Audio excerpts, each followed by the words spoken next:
Ever since the dawn of man has used the bounty of the sea. However, man has overused this great natural resource and has polluted the ocean. The ocean is 70% of the total surface of the earth, and it is our duty to protect it.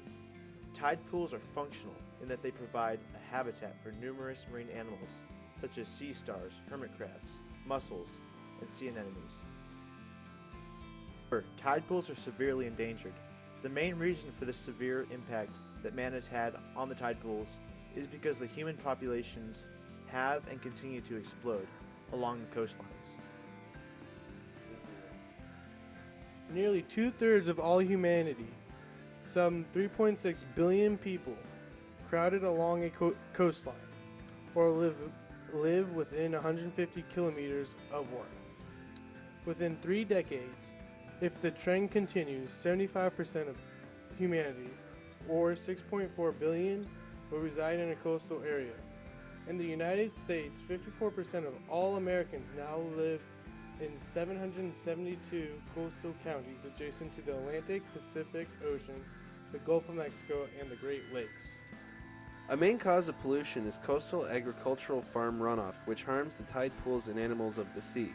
The fertilizer, if irresponsibly handled or applied, can get washed into the ocean, causing the death of animals and plants. Scientists have documented this expanding dead zone since the early 1970s, finding that in recent years it has grown to an average of 14,000 square miles of ocean. The dead zone in the Gulf, like other dead zones throughout the world, is caused by a lack of oxygen in the water, a condition known as hypoxia. Studies have blamed increasing amounts of nitrogen-laden fertilizers dumped into the Gulf by the Mississippi River for the expansion of hypoxic zones. The nitrogen spurs the growth of marine algae, which then die and force the bacteria that turn into consume nearly all the oxygen in the area.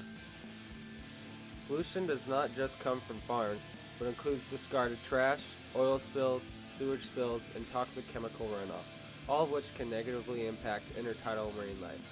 Another reason for the destruction of tide pools is an indirect effect of global warming. Global warming not only causes the ice caps to melt, but also creates longer and more severe storms that pummel the coastline. The tide pools are already dangerous places with the constant wave battering, but with the added intensity of more frequent and harsher storms.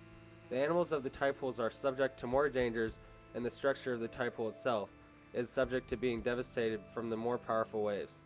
Because of the huge amounts of damage, there are many ways to help. If you'd like to help, find an organization such as Save Our Shores or join our Facebook group, Save the Tide Pools.